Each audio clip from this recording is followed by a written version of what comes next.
Olá, dando seguimento ao nosso estudo do direito do trabalho, vamos estudar a extinção do contrato-trabalho, pois, até agora, estudamos os aspectos que envolvem a formação e o desenvolvimento do contrato-trabalho.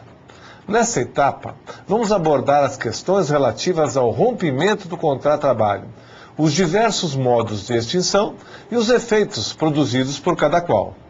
Inicialmente, convém lembrar que a Constituição Federal, em seu artigo 7º, inciso 1º, dispõe que a relação de emprego é protegida contra a dispensa arbitrária ou sem justa causa, e que, enquanto não for criada a lei complementar que regulamente esta proteção, o empregado tem direito ao recebimento de 40% sobre o valor dos depósitos do FGTS, ou Fundo de Garantia do Tempo de Serviço, como estipulado no artigo 10, inciso 1º, do Ato das Disposições Constitucionais Transitórias, o ADCT.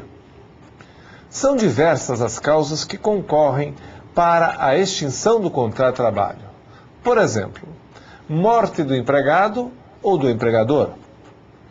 O seu termo, previsto em uma cláusula contratual. Dissolução da empresa. Pela vontade do empregador, com ou sem justa causa, pela vontade do empregado, entre outras.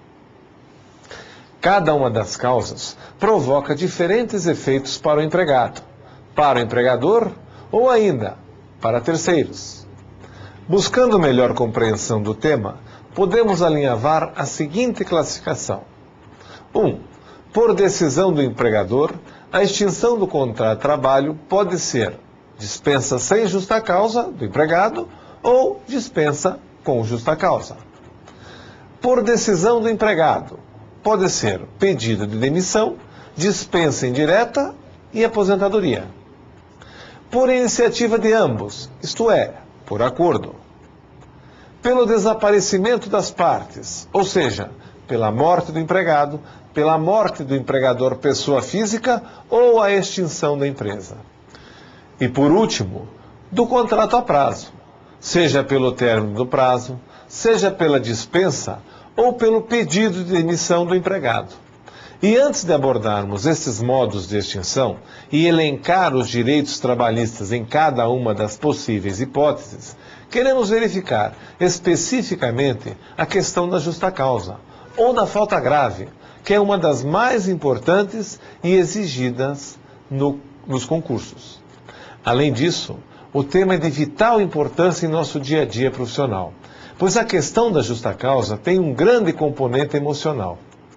Imagine o impacto na empresa, o conhecimento de um desvio de recursos, a ocorrência de uma agressão física ou moral entre colegas, ou o empregador agredir o empregado, ou não pagar os salários, ou ainda obrigar-lhe a trabalhar em outra função. O operador do direito deve ter conhecimentos sólidos a respeito do tema para, serenamente, responder às questões que lhe serão formuladas, seja pelo empregador, seja pelo empregado, sem entrar no clima emotivo que naturalmente ocorre nessas ocasiões. A justa causa é motivada por uma falta grave praticada pelo empregado ou pelo empregador. Portanto, o que será dito a seguir aplica-se tanto para a dispensa com justa causa como para a dispensa indireta. A primeira é ato do empregador diante da falta praticada pelo empregado. E a segunda, dispensa indireta, é o ato do empregado em razão da falta grave cometida pelo empregador. Conceitua-se justa causa como a ocorrência de falta grave praticada por uma das partes e que quebra o requisito da lealdade que o empregado deve ter com o empregador, levando este a perder a confiança que acreditava aquele, tornando inviável o prosseguimento da relação de emprego. Assim, a justa causa é motivada por prática de falta grave, que por sua vez é todo ato doloso ou culposamente grave que faça desaparecer a confiança que deve existir entre empregado e empregador, inviabilizando a continuidade da relação de emprego. Frise-se, mais uma vez, que o referido conceito é aplicável tanto para o empregado como para o empregador, pois ambos podem ser sujeitos da prática da falta grave. Comumente, utilizam-se as expressões falta grave e justa causa como sinônimas. Entretanto, uma é a causa e a outra é o efeito, pois em razão da falta grave há a rescisão por justa causa. No Brasil, o sistema jurídico de justa causa, é taxativo, de modo que as situações que configuram motivo de dispensa por justa causa são arroladas e explicitadas pela lei. Existem também o sistema genérico e o misto, sendo que o primeiro não dá as hipóteses ou as figuras de falta grave, deixando ao intérprete a avaliação se determinada falta, no plano concreto, é ou não grave. O sistema misto, como o próprio nome indica, dá ao intérprete a liberdade de avaliação dos atos praticados, além daqueles previstos pela lei. Tão importante quando temos a hipótese prevista em lei é a existência concomitante de alguns elementos, denominados de elementos da estrutura da falta grave. Na ausência de um dos elementos, os quais podem ser subjetivo ou objetivo, a falta grave estará descaracterizada. O elemento subjetivo é a culpa, que é ato voluntário por parte do empregado ou empregador. Por sua vez, os elementos objetivos são previsão legal. Como já dissemos, o sistema da justa causa brasileiro é taxativo e as hipóteses devem estar previstas pela lei. Caso contrário, não se cogita da existência de falta grave. Outro elemento, a gravidade da falta. Há que se considerar a gravidade da falta, posto que ela pode se dar em vários graus. A punição deve ser proporcional à intensidade da falta, para que não se torne injusta. O empregador tem o direito de exercer a disciplina e possui outras formas graduais de punir o empregado, adequando a punição à falta.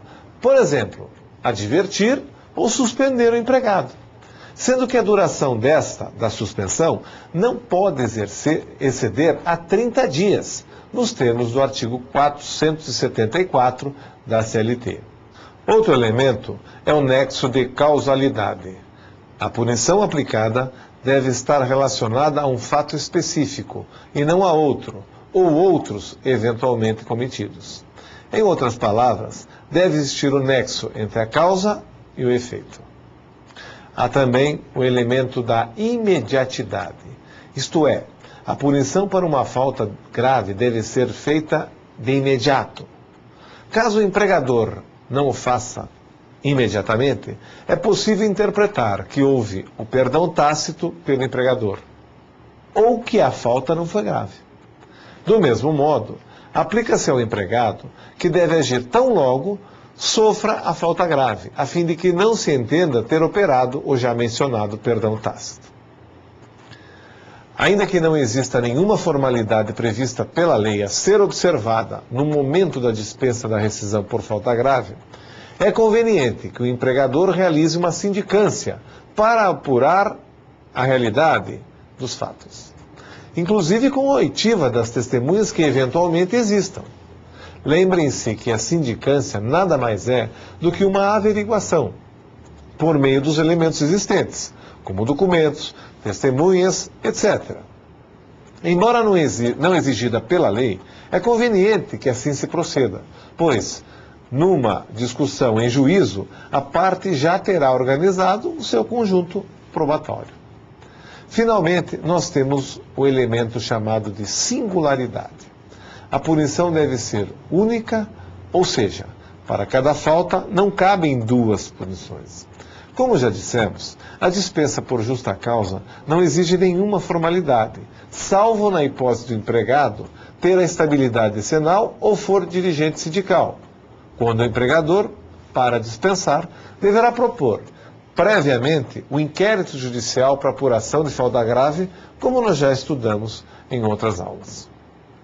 A falta grave pode ser praticada dentro ou fora do estabelecimento. Nos artigos 482 e 483 da CLT, estão relacionadas as figuras de falta grave praticadas pelo empregado, no 482, e pelo empregador, no 483. Agora, nós vamos analisar as hipóteses de falta grave praticadas pelo empregado relacionadas no artigo 482 da CLT.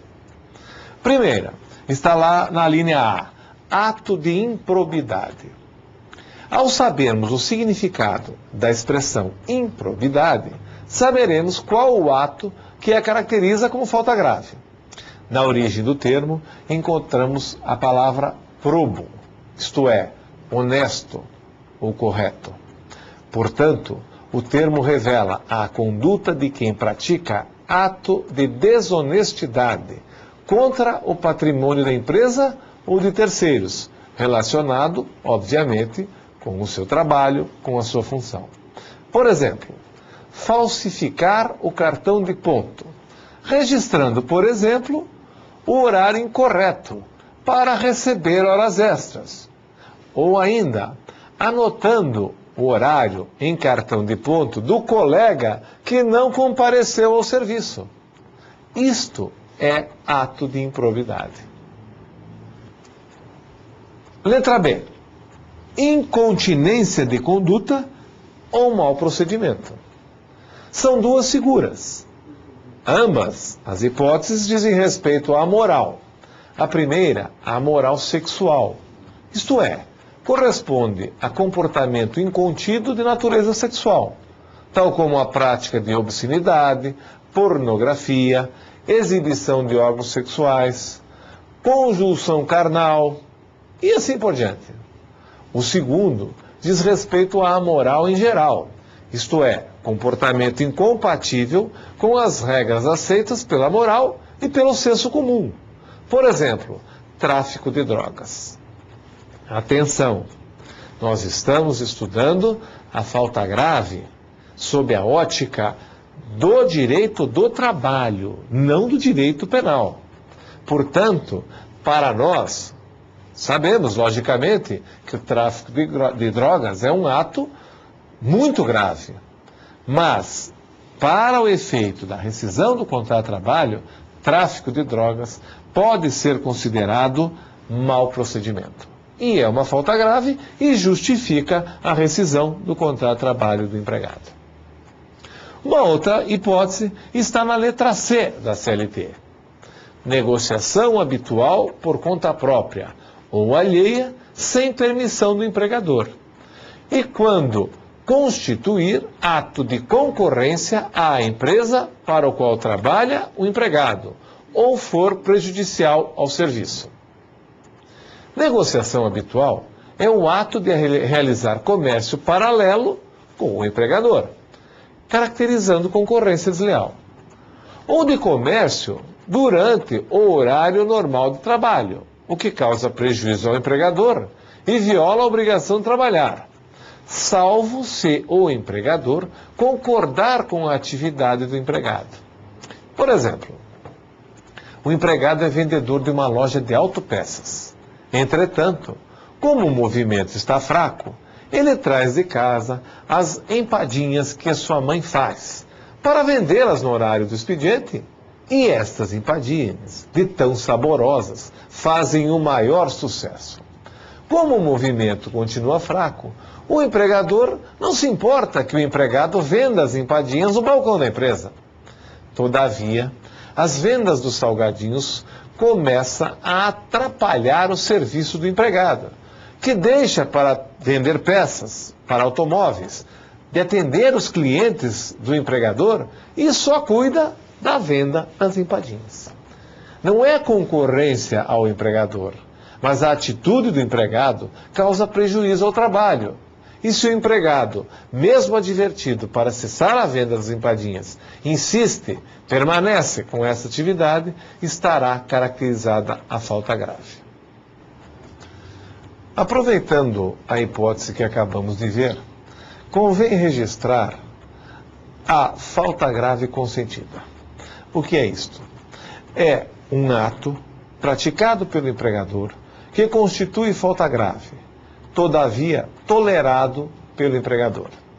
Por exemplo, o frentista do posto de gasolina que, não obstante existir uma plaquinha proibido fumar, fuma em serviço, fuma ao abastecer o veículo, e o gerente ou o dono do posto não se incomoda. Permite que ele continue fumando, não obstante a proibição e o risco que todos aqueles que vão ao posto de abastecimento estão sujeitos, seja de um incêndio, seja de uma explosão. No dia seguinte, ou em outra oportunidade, esse posto é vendido. E o empregado não sabe. No dia seguinte aparece um novo empregador e verifica que o seu empregado está fumando. Ele diz: ô, meu amigo, você não sabe ler? Você não viu a placa proibido fumar? Isso é falta grave. Você cometeu uma falta grave e agora está dispensado. Isso está certo ou está errado? Está errado, em termos. Nesta hipótese, nós temos a falta grave consentida. Era uma falta grave, o empregador permitia e o empregado continua incorrendo nesta falta. Ao mudar de filosofia, de dono, de gerente, e este resolver punir o empregado, primeiramente ele deve avisar: a partir de hoje, esta placa está valendo. A partir de hoje, quem fumar estará praticando falta grave e por isso será dispensado. Então vejam, o empregado praticou uma falta que era tolerada, portanto, é a chamada falta grave consentida. Para que isto de fato se caracterize numa falta grave, o empregador terá que avisar que agora mudou o sistema, agora vale o aviso. Alguns poderiam sustentar: não, ele fumou durante todo o período, então ele tem direito adquirido. Não, não podemos entender assim. Por quê? Porque uma falta grave, uma justa causa, um ato ilícito não gera direito adquirido. O empregador pode ter fumado durante vários anos em local proibido, mas isto não lhe dá o direito de continuar fumando. Ao contrário, se o empregador avisá-lo: a partir de hoje vale a placa, ele estará sujeito a ser dispensado por justa causa em razão da falta grave cometida. Continuando, vamos à letra D do artigo 482. Condenação criminal do empregado, passada em julgado, caso não tenha havido suspensão da execução da pena. O que ocorre nessa hipótese é a prisão do empregado, depois da sentença transitada em julgado, do qual não tenha ocorrido a suspensão da execução da pena, ou o sursi. Ora, o simples fato de estar preso já impossibilita a execução das suas funções, não se podendo esquecer que a quebra da confiança ocorreu nesse caso também. Letra E. Desídia no desempenho das respectivas funções. A desídia significa indolência, preguiça, negligência, displicência costumeira. Podemos exemplificar com as faltas habituais, a impontualidade e a falta de colaboração. Na letra F, no mesmo artigo, nós temos a embriaguez habitual ou em serviço. A falta grave se caracteriza com a ingestão de álcool ou de outras drogas. Ocorrendo em serviço, enseja a justa causa. Sendo habitual, isto é, fora do serviço, refletindo sobre o trabalho, também pode ser aplicada a justa causa. Todavia, diante do novo Código Civil, que no artigo 4º, inciso 2º, dispõe que o ébrio ou os viciados em tóxicos são relativamente incapazes. Há divergência quanto à validade dessa hipótese da CLT, ainda mais se considerarmos que o alcoolismo é doença e, portanto, não seria considerado falta grave. Também convém verificarmos, anotarmos o seguinte: perceberam nesta hipótese embriaguez habitual ou em serviço. Então reparem, nós temos nessa hipótese a seguinte situação: embriaguez em serviço, uma única vez é falta grave. Ou fora do serviço, habitual. Então, depende do quê? De habitualidade, de repetição. Fora do serviço, mas que cause repercussão no ambiente do trabalho. Perceberam? Algumas situações exigem um fato reiterado, a reiteração dos fatos, a repetição do ato praticado pelo infrator, pelo empregado. Em outras situações, não. Uma única vez já basta para configurar a prática da falta grave. Na letra G do artigo 482 da CLT, nós encontramos a violação de segredo da empresa. Nessa situação, o empregado toma conhecimento, sem autorização, portanto, de forma ilegal, de informações confidenciais da empresa. Notem que não há necessidade de que o empregado revele as informações obtidas, indevida ou ilegalmente, apenas que tenha praticado o ato de violar. Tal raciocínio se deve ao fato de que o empregado, de posse de algum segredo da empresa, possa revelá-lo a qualquer momento, seja hoje ou no futuro. Obviamente, o segredo deve ser aquele que possa acarretar prejuízo ao empregador. Na letra H do referido artigo 482 da CLT, nós encontramos ato de indisciplina ou de insubordinação. As duas hipóteses referem-se ao descumprimento de ordem dada pelo empregador. A indisciplina é a recusa ou descumprimento de normas de caráter coletivo. Exemplo: recusar-se à revista na saída na portaria da empresa. A insubordinação, por seu lado, é o descumprimento de ordens individuais emitidas por seus superiores hierárquicos. Não configura falta grave o descumprimento de ordens emanadas de empregados que não possuem o poder de dá-las. Na letra I, abandono de emprego, que é a ausência continuada ao trabalho sem justificativa. Este é o elemento subjetivo. E a clara intenção de não mais trabalhar para aquele empregador, o elemento subjetivo, também conhecido como ânimos abandonante. O enunciado número 32 do TST estabeleceu o prazo de 30 dias, após o que estará caracterizado o abandono. Na prática, a intenção clara, inequívoca e apoiada em provas de não querer regressar ao trabalho caracteriza o abandono do emprego. Na letra J, nós temos ato lesivo da honra e da boa fama praticada no serviço, contra qualquer pessoa ou ofensas físicas, nas mesmas condições, salvo em caso de legítima defesa própria ou de outrem. E na letra K, o ato lesivo da honra e da boa fama ou ofensas físicas praticadas contra o empregador e superiores hierárquicos, salvo em caso de legítima defesa própria ou de outrem. Os dispositivos aqui mencionados subdividem essa justa causa em dois tipos distintos: ofensas de caráter moral praticadas contra qualquer pessoa, ou ofensas físicas, salvo em legítima defesa própria ou de outrem. E também ofensas morais praticadas contra o empregador, ou superiores hierárquicos, ou ofensas físicas, salvo em legítima defesa própria ou de outrem. Os atos que afetem a honra e a boa fama de alguém são aqueles relacionados à difamação, ofensas verbais, calúnias e mesmo gestos. Já as ofensas físicas envolvem atos físicos de agressão, ainda que não resultem em lesões corporais. Na letra L, nós encontramos a prática constante de jogos de azar. A prática habitual de jogos de azar caracteriza motivo de justa causa, que nem a lei não especificou, nem tampouco a jurisprudência esclareceu.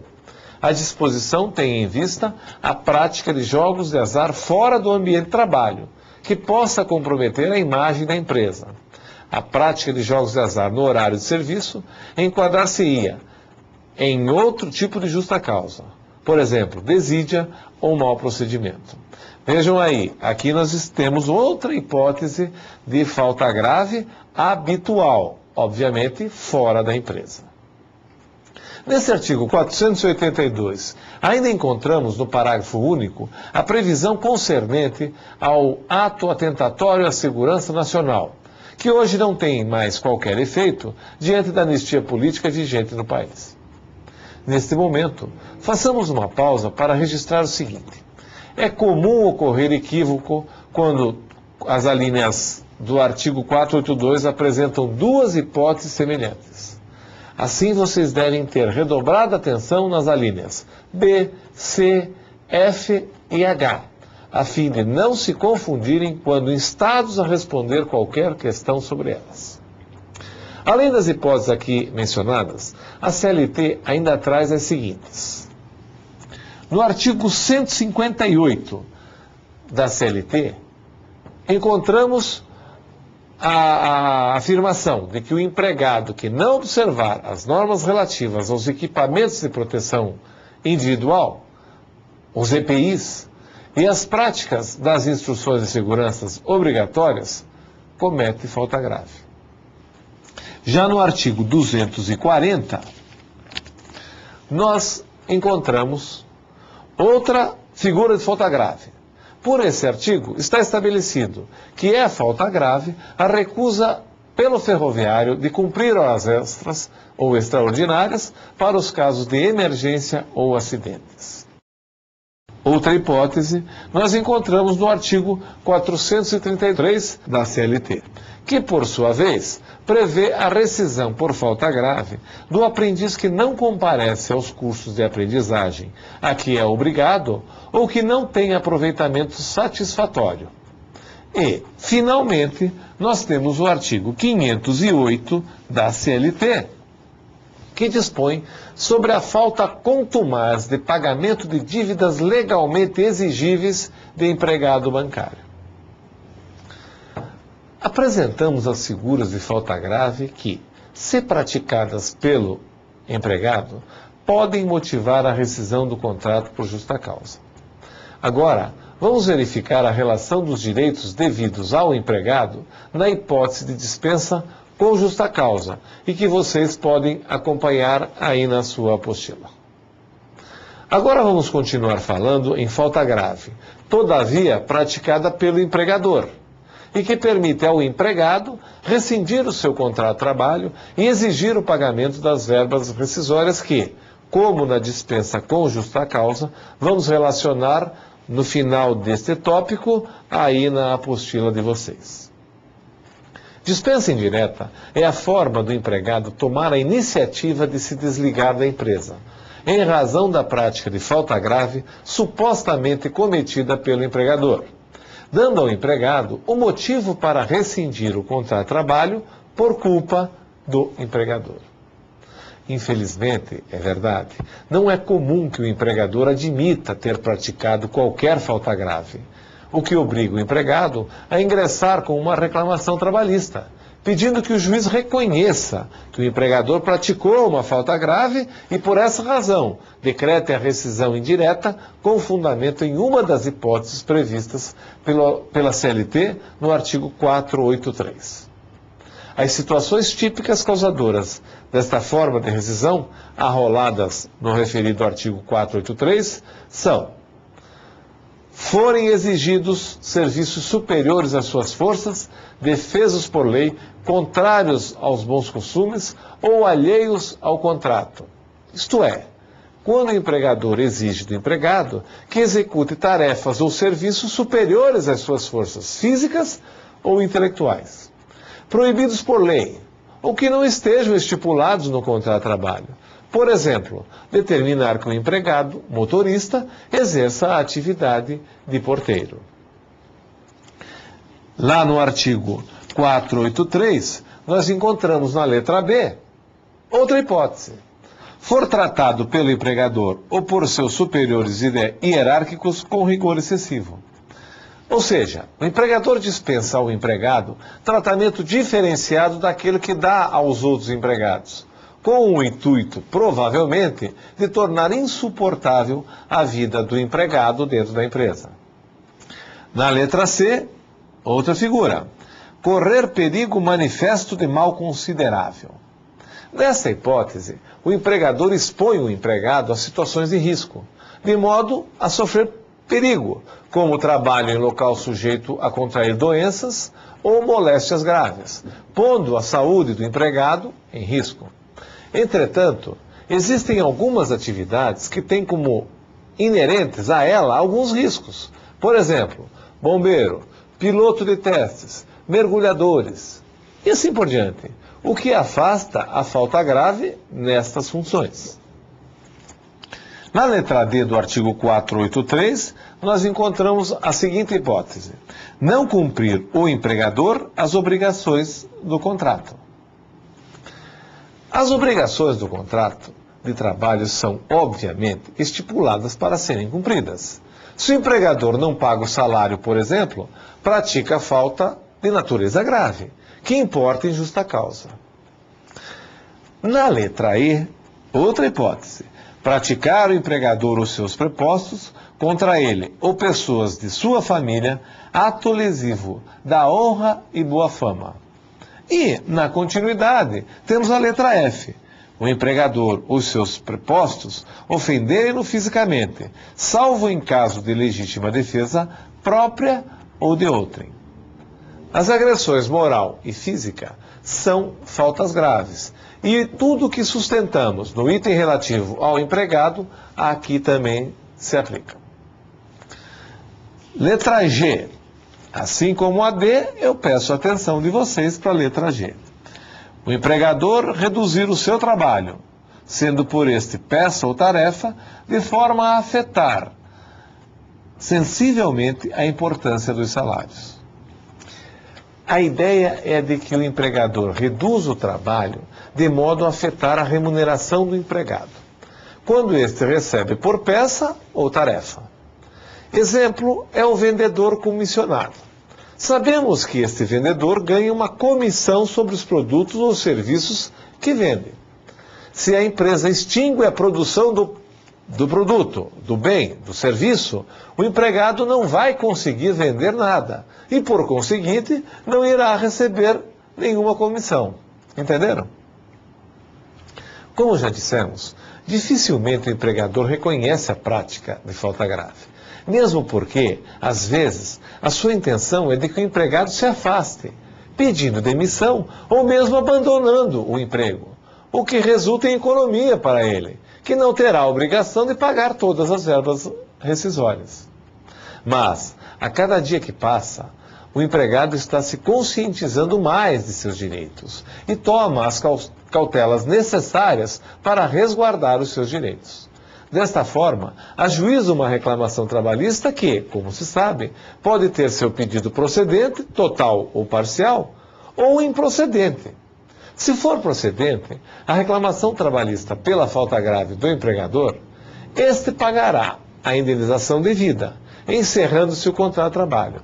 Sendo julgado improcedente, o contrato também é encerrado, cabendo ao empregado receber as mesmas verbas devidas na hipótese de pedir demissão. Ou então, se o empregado ajuiza a reclamação, mas permanece trabalhando, como vamos falar um pouquinho melhor a seguir, aí a justa causa não ocorreu, tanto é que a reclamação foi julgada improcedente e ele continuará trabalhando na empresa.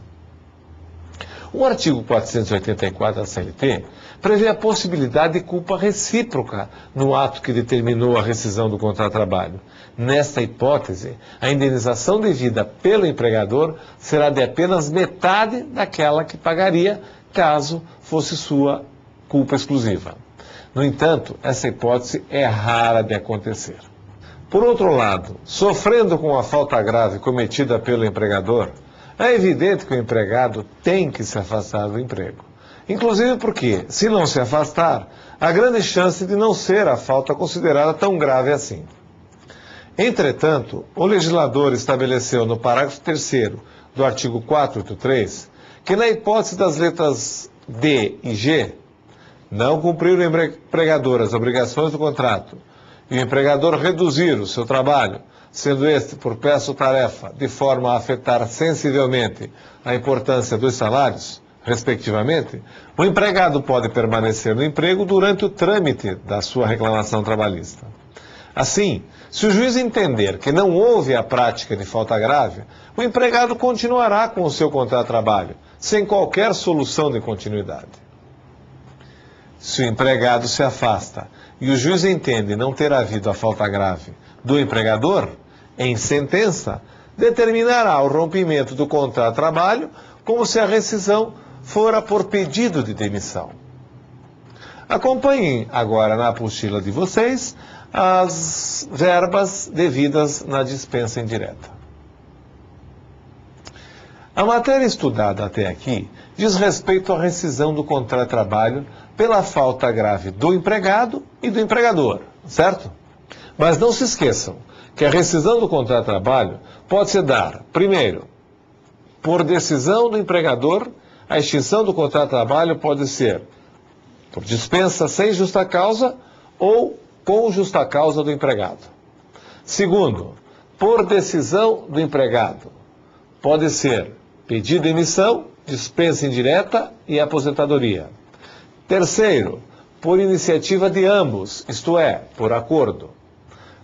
Quarto, pelo desaparecimento das partes, isto é, pela morte do empregado ou pela morte do empregador pessoa física, ou ainda a extinção da empresa. Quinto, do contrato a prazo, seja pelo término normal do prazo, seja pela dispensa do empregado ou ainda pelo seu pedido de demissão. Então vamos retornar à nossa sequência. Por iniciativa do empregador, a extinção do contrato pode se dar pela dispensa com ou sem justa causa. Com justa causa, nós já vimos. Agora vamos à dispensa sem justa causa. Na dispensa sem justa causa, como o próprio nome indica, não há qualquer motivo ou causa para a rescisão, bastando apenas que o empregador não queira dar prosseguimento ao contrato de trabalho, mas que provoca a obrigação de pagar as verbas rescisórias ao empregado, que estão aí no quadro, na apostila de vocês, tendo que considerar o fato do empregado ter mais de um ano de contrato ou não. Assim verificamos a dispensa com ou sem justa causa e indicamos as verbas rescisórias devidas.